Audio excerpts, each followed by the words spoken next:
Well, welcome out there to my program once again. Always a pleasure to be here and always a pleasure to have you out there in the audience. I have a candidate running for city council. He's been on my program a number of times before. Makes a good impression, and we're going to find out where he stands on some of the issues in the city of Fall River. Of course, as you know, city officials, whether they're, whether city council, a school committee, a mayor, they've got to have some knowledge of the city, some knowledge of the issues of the city, some ways to correct some of the problems that we have in the city. So we're going to talk to Josh Fonte. Welcome to the program once again. Yeah, no, thanks for having me. Sorry, a little unaddressed today, but came straight from work over. That's okay. Yeah, you're just a regular guy. I guess so, Joe the plumber, right?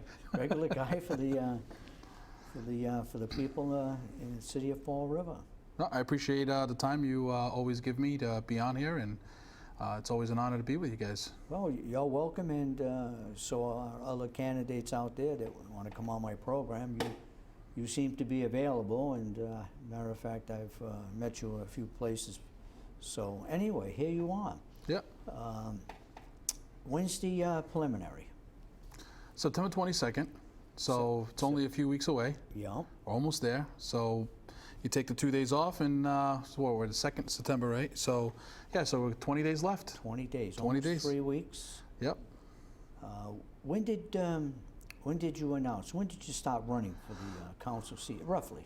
Well, right after the special election we had last year in December, I shortly after that had my first fundraiser, and that was, on December. I think it was December 22nd, I believe. Or you started pretty early. Yeah, I started in December. I wanted everybody to know out there that I was a serious candidate, and that I was, going to run all the way till the end. So, all the way until November would almost make a year. If we get through the primary. So, we're very confident that, the primary is going to turn out to be good for us, and we, hoping that everybody gets out there and votes. And I've been, telling and urging everybody out there that, this election is a very important election, just as was the special election. Important? Well, I mean, if you look back at, last year's special election, people came out in the masses to vote, for change for a city. And I think that that's what the people are looking for now. I've gotten a lot of great reception out there from people who want to see changes, and they want to see not just new ideas, but they want to see a government that's run for the people and by the people. Okay, so you're insinuating that this city council is not for the people, not working as the people would want it to work?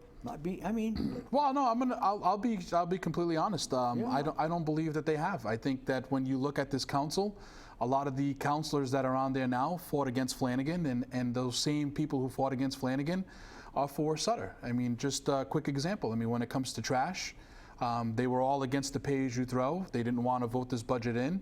And certain councilors voted this new budget in with a $10 fee on top of a trash bag fee. So it shows where they stand as far as who they want as mayor, and who political, what political friends they have and that are made, and the alliances that obviously were made during the recall, which blindsided, I think, a lot of people. So how is this pay-as-you-throw going?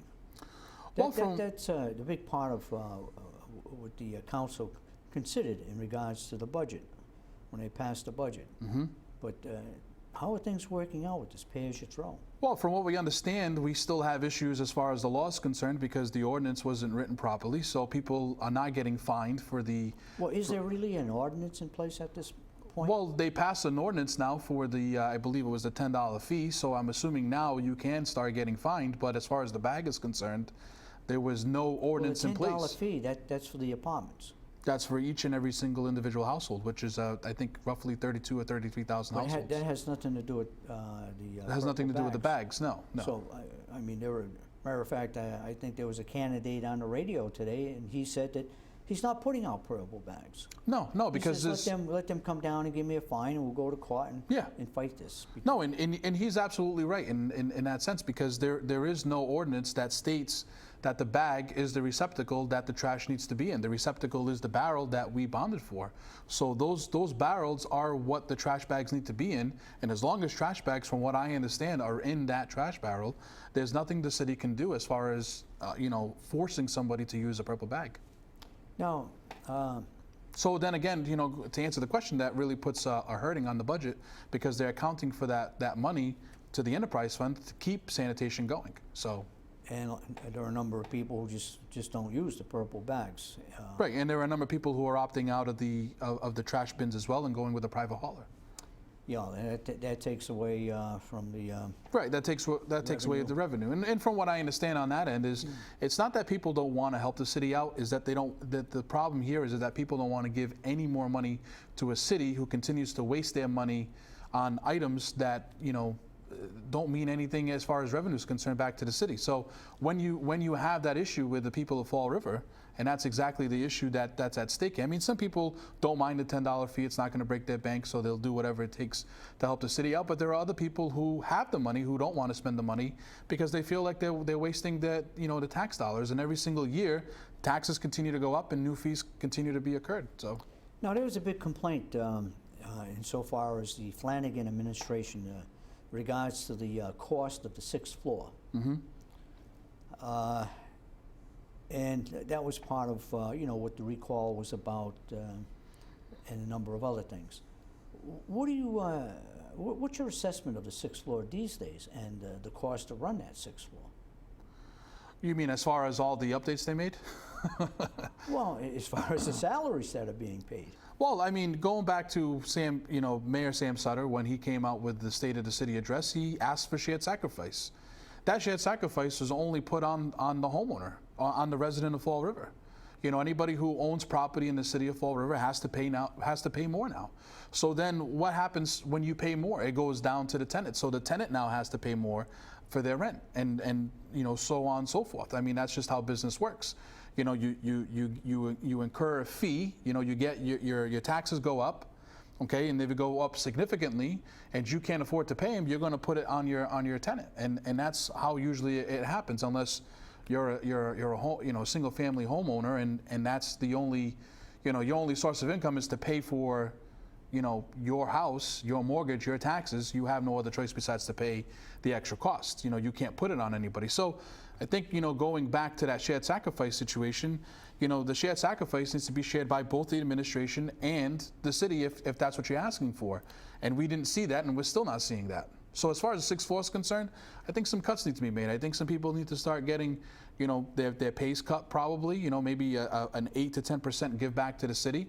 I think that's where we can start, and we can see where it leads us and where the cost savings comes in. Well, as everyone knows, there's a part-time employee basically on the 6th floor, making $90,000 a year. Well, I mean, I had a discussion, and I had a discussion with a counselor over the weekend, and he told me that I didn't know what I was talking about, because he said that's what you have to log in to the books is 18 and a half hours, but he's there before everybody else is in the morning. You mean to tell me, Rich, if I gave you the opportunity to make $90,000 a year and all you had to work was 18 and a half hours, would you want to put any more than 18 and a half hours in? Okay. Now, we got Windowgate coming up. Apparently something in a wind in regards to a report. Well, I guess I listened to Barry Richards, and Barry Richards was also talking about that, the last couple of days. And supposedly there's going to be some announcement tomorrow as far as the windows are concerned. And you have a few people there, I think, that you could see in hot water. Like, I think who? I think Sean Kadim. He was part of that administration when that was happening, and I think he turned up. Is he running for office? He's running for city council, yes. Okay. Yes. So, he's part of that administration, and he knew what was going on the 6th floor, along with, I believe, Liz Souza, which was the corporate counsel at the time, who got her windows replaced. So I think there's some questioning there, on those two people. I mean, I'm not sure if anybody else would be involved. I mean, the only 3 people I can think of, only because it happened in the mayor's office, in the corporate counsel's office, and the city administrator would have had to sign off on it. But it goes to show you that there's no pay. What about the director of buildings? Well, I guess you can bring that person in too, What because about there's the, no building inspector, no building permit? right, no building permits, no building inspector, they broke procurement laws. So so go back, It didn't to go out on bid, right, procurement? right, yeah. So it didn't go out on bid. So there's a lot of different issues there. So, I mean, if you take away those other people that would have been involved, they probably didn't know what was going on the 6th floor, as far as the windows are concerned. So. There was scaffolding up there. Maybe they were told. Maybe they were told, "Hey, don't worry about it. They're just cleaning the windows." Walk into that building, right, and walk out of that building, and not to notice the scaffolding up there. That would be pretty Well, unusual. No, That went on for a while. I mean, they didn't put Yeah, the no, 22 windows in over the weekend. No, and you're absolutely right. And I mean, people didn't question anything because they thought it was maybe general maintenance. Nobody had an idea that windows were going in. I mean, I didn't know that windows were going in. I don't think anybody in the city Looked up there. No one who went to the mayor's office and saw a window. or saw a hole. I was like, doesn't a window belong there, right? I mean, that didn't raise. Well, from what I understand, when the story broke out, I mean, the three people that were mentioned was Will Flanagan, Liz Souza, I believe that's her last name, Souza, and Sean Kadim. As far as everybody else is concerned, everybody kind of washed their hands clean of the situation.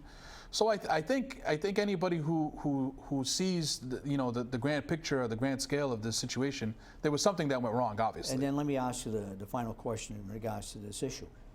Where was the city council? In other words, when this project was ongoing, and it didn't take a weekend, Right. it apparently was not mentioned by any one of the city councilors questioning what was going on with those windows on the 6th floor. What do you make of that? I think it shows lack of accountability. You know, you elect city officials That are supposed to watch over. the city for you, to watch over your budget, to watch, over the laws, the ordinances, public works, public safety, the whole 9 yards. And nothing comes before them. And nothing comes before They them don't on have these any- windows. One piece of paper in regards to windows being installed. Right, nothing at all. So the accountability situation there, 9 city councilors and no one says a word. nobody said anything. And I think this is the issue. And it's obvious. I mean, it's not something that's done down at the waterworks or something, or the dump. Yeah. Yeah, no. It's right there in a building that they walk. Yeah, it's right in front of you. It's a building that you walk into every single, well, not every single Tuesday, but for the most part, you're there usually on Tuesdays and Thursdays. So, not to ask a question. I mean, my thing is this is the problem that Fall River residents are having, is the accountability factor, and there hasn't been any accountability from the council to the 6th floor. So when you look at the situation in the windows, they dropped the ball. Everybody dropped the ball on the issue. Now let me ask you about the Community Preservation Act. Now that was passed a year or so ago. People voted for it. Said fine. We don't mind having an additional fee on our taxes.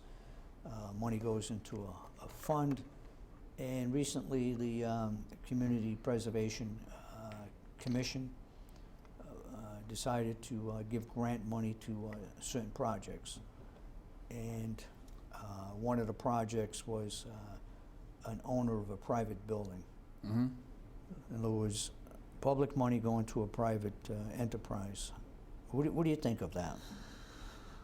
Well, first of all, it's probably against the law, according to CPA, codes or regulations, or whatever law they have to go by as stated in the MGL. But I think I think it goes further than that. There are a lot of different issues in the city that could have gotten more attention than what they allowed, where they allowed the money to go. When you're looking at $192,000 for an air conditioning system that has nothing to do with CPA, these are questions that need to be answered too. Where is the preservation? There is no preservation. I mean, an air conditioning system doesn't give you any. It doesn't do anything for you as far as preservation is concerned. So when I look at the CPA, it looks like politically connected people were the ones who got the money, and unfortunately, those buildings that could have used the money for preservation, and I'll mention it because he's been on it for a while now. Is Carlos Caesar? He has a school that is going to give back to the community. And that school could have used that money. Not all the money, but a little bit of the money that they asked for, and they were overlooked. They just looked at looked at the paperwork and said, hey, you know what? He's not politically connected, so let's get rid of it. And that's what it sounds like to me, because no, he didn't get a penny. But that's what it looks like to me when I say that. When you're not politically connected, you don't get the extra funds that everybody else is entitled to. Okay. So my thing is the CPA, I like to see it gone at this point, because they've overreached their limit now. Yeah, apparently you're not the only one in the community. A lot of people are disturbed when they learn that taxpayer money went to a private developer. And they get 1% of our taxes, right? Isn't that what they get? I believe it's 1% of the tax that gets paid I don't in. know what the percentage is offhand. I believe it's around 1%. But every single year, every budget year, say for instance we raise the taxes, that 1% grows bigger and bigger. So all this money that's being accrued into that account is being used, unwisely, obviously. So and the other thing is that in regards to the money that went to a private developer, there is no safeguard. So if the private developer got $100,000 or so, which I believe that's close to the figure, and that building was sold 4 or 5 months from now, the private developer is going to reap $100,000. yeah, he's gonna reap the benefits. There's no mechanism to in regards to that type of situation that the money has to be paid back. Right. There's no lien, no mortgage, nothing. Yeah. This is $100,000. Well, it's like going back to the Abbey Grill. It's been brought up to the council a few times where we have police detail there, and the city's on the hook for that money, because the city should have paid for that. That's a private building that's owned privately, and if you're going to have details there because you're fixing a stack or you're fixing the roof or whatever the case may be, it's just like anybody else. In my line of business, when somebody asks me to do a water service tap in the street, that contractor is responsible for not only making sure that he has insurance and workman's comp for his workers, but he also has to have a police officer there to do a detail. You have to pay for it. And you have to pay for it. You have to pay the company. Well, the company would have to pay for it. Yeah, of course. The company absolutely. pays. Well, we wouldn't pay for it, but the contractor would. The city so that doesn't. everything is done legally. City taxpayers don't pay for that. No, the city taxpayers shouldn't have to pay for any of that. Now, we've got a debate coming up soon. Yeah, it's very, very soon next week. You're prepared? Well, I'm not sure exactly what our dates are. Political debate, just to. I'm not sure. Cuss school. Well, that political debate is for the mayoral race. That's the one, the people's debate. So I'm looking forward to seeing that debate. I mean, there's I believe 4 candidates. You have Sam Sutter, who is running, trying to get reelected. You have Jaisal Correa. You have Jordan James Sylvia and Richard Renzi. I'd like to hear what all 4 have to say, and it's going to be a very interesting debate, I believe. Are you involved in any debate that's scheduled as far as the city council? I believe prior to the preliminary, or? Yeah, I believe that there's one that's going to happen with the Herald News. I do have the paperwork on my desk. Prior to the preliminary. Prior to the preliminary, yes, so they want to do 2 sessions. That'll be obviously advertised. People will be put on notice. I'm not exactly sure where the forum is going to be, but I would assume that they would have it announced by the end of this week or next week. So, as a city candidate for city council, what is we'll say your major issue that you see the city needs to address? Well, I don't want to be the stereotypical candidate that always comes out and says public safety, education, and everything else. I'm asking you for one thing issue. I think that covers all of it is the budget. I'm very, very concerned about the budget. For the last few... Do you think the process is done right? No, I don't. I don't believe the process is done right. I mean, they only give the council a few weeks to overlook the budget. But the problem that I have with the council is that the council is allowed under the law to rewrite the budget for less or the same amount of money. So when we're being strong-armed by the administration to say, listen, if we don't pass a $10 fee, we're going to lay off police officers, we're going to lay off firefighters. But if the mayor gets the votes, you can't make any revision. Well, no, you can't. 5 votes for and 4 against. But this is why I'm asking everybody to go out there and vote, because we need counselors who are going to represent the people. And I look forward to, if I did get elected, to be this, to spearhead something like that, because we need accountability in the city of Fall River. We really do. And when it comes to that budget, those line items need to be reviewed. And it's a perfect example. Mike Mayoza, going back to when the closures were happening with the fire department, didn't realize that when he missed a certain section of the budget that showed what the overtime was going to be for the fire department, and then came back and said, well, I must have missed it. Well, I believe the reason why he missed it was because there wasn't enough time to look over it. I think that there should be a month to be able to really look at the budget instead of the week and a half to 2 weeks that they give you, or maybe even 2 months.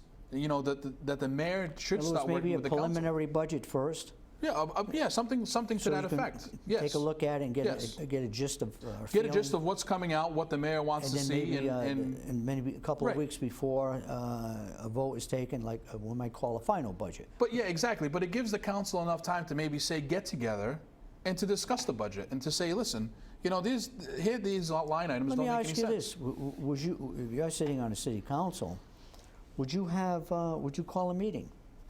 Well, would you call a public meeting? Say, I'm a city council. I'm going to call a public meeting. If I'm allowed to do so, then I will. Why not?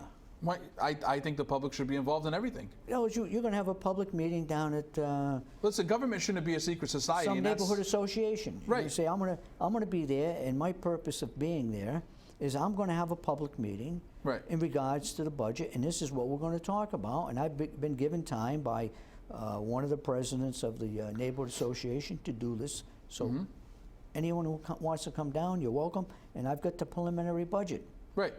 Well, like I was just getting to, government shouldn't treat the people like it's a secret society.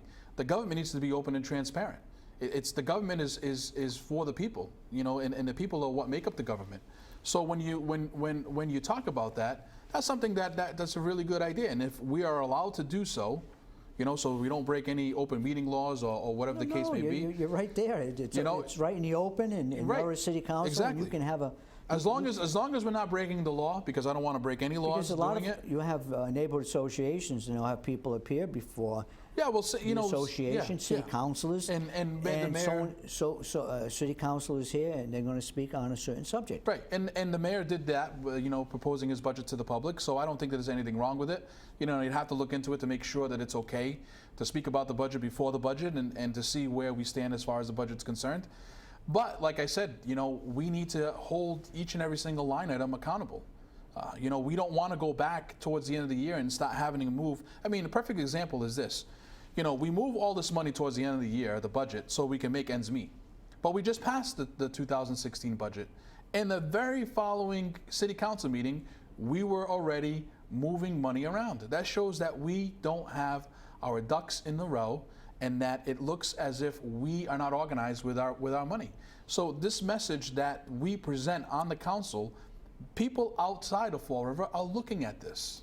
Now, Councilor Mioza, I think he felt that the city council in general was not adhering to the laws in regards to the budget. And maybe you can clarify this. Proposals have to be made before May? Before May, I believe, yes. That affect the budget? Yes. And this time around, that didn't happen because that $10 apartment fee didn't go through until after. Post the May deadline. Right. And that was brought up by, I believe, Councilor Mioza and maybe others. Yeah, he was the one that spearheaded that. I believe he was on WSAR, and I think he took it to the Herald News as well. The Herald News wanted to talk to him about that. He was saying this is illegal. You can't do it post-May. And I had conversations with him about it too. I asked him. I says, "Hey, what's this? Because some things come up. You don't know everything, and I'll never claim to know everything because there's certain things that you do your little bit of research on, and he did the research because he wanted to know. And I asked him. He says, "Hey, I think it's going to have a tough time passing because he didn't come before the deadline to propose the $10 fee, so he didn't think that it was legal." And I agree with him because if the law states that, the law states that. So why did we again break the law? It seems as if Fall River is the only city in the state of Massachusetts that's allowed to break the laws, and they continue to get away with it. Well, it's an ordinance, I believe. It's a city ordinance? Yeah, and I believe that it was a city ordinance, but And so the city passes an ordinance, and we don't follow it. and then that's right, it doesn't get followed. Right. That disturbs people. It does, and I think that And it disturbs them more when they find out it's going to cost them Right. $120 per year. year per Yeah. apartment. exactly. And if they have a three-family, that's $360. That's an extra And maybe they might have an apartment that's empty. Right, And exactly. the confusion starts to seep into. Well, I think that's why nobody got any letters in, because they didn't know how they were going to handle that situation. So they went with a $10 prop fee on a barrel, and they proposed it and they put it in the budget. The budget passed, so it's something that you have to collect, because if you don't collect that $10 fee, because that's what the budget's made up on, then you're going to have some serious issues. But what they overlooked was the fact that there are many apartments in the city that are completely empty. So how do you charge that home? I guess what is going to be the process? File an application for some sort of an abatement? Is what I'm assuming, because that's what they had discussed. Once the bill comes out? Yeah, once the bill comes out, I believe that you can opt out and you can get out of the trash barrels. And I think, Well, not the trash barrel, but the apartment fee. well, the apartment fee. Yeah, you would have to have a. Well, from what I understand, what they're looking for is a contract from the hauler that you went with, in order to be able to opt out of having to pay the $10 fee per month. Now, the problem with that is, Well, suppose you use the barrels, and you have a three-family, and the third floor has never been used for 4 or 5 years. well, that's another thing that they overlooked as well. Now, if the apartment hasn't been used for 4 or 5 years, and then all of a sudden after you opt out of, well, say for instance you don't opt out, right? You get the barrels. You got the barrels, you got the regular city barrels. You have to pay the $10 fee. But how do you show how long that person's been living in that apartment, or how long the apartment's been empty for? Usually what happens Well, I guess is... you have to file some sort of an affidavit. You just, Well, it's a sworn statement. You Right, say- but the problem with that is that they haven't released that paperwork for people to be able to do that. So they overlooked that, I think. Well, they haven't, but I don't know if anyone is being assessed yet, the $10. No, nobody's been assessed the I fee think once because the fee gets Yeah. assessed, then the application or the affidavit abatement process takes place, whatever Right. they're calling it. right. And I guess you have to go to the city hall or something to that effect. Yes, Say, yes. you know- I think the only way out from a homeowner having that apartment not occupied is that usually the homeowner will have a gas bill or an electric bill in his name, and then they can say, listen, I've had this bill in my name for 6 months, but that's not the apartment I reside in. This is where I reside. So, that's going to be, I think that's going to be the tough issue is figuring out who's in, who's out, and how long the people have been there for. Well, Josh, look, a pleasure to have you on my program. No, Always it's- a pleasure to have you here. It's a pleasure for being on here with I you. just want to make one announcement before we conclude, and that is that October 25th, at the Pulaski Park, Pulaski Monument, there will be a memorial celebration that will take place. Public is invited, so hope to see you there.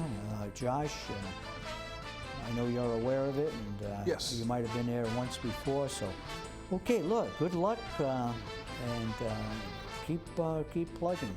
Yeah, no, thank you. And everybody at home, September 22nd, get out there and vote. Josh Fonte. For me, hopefully. Okay, thank you, and I'll see you next time.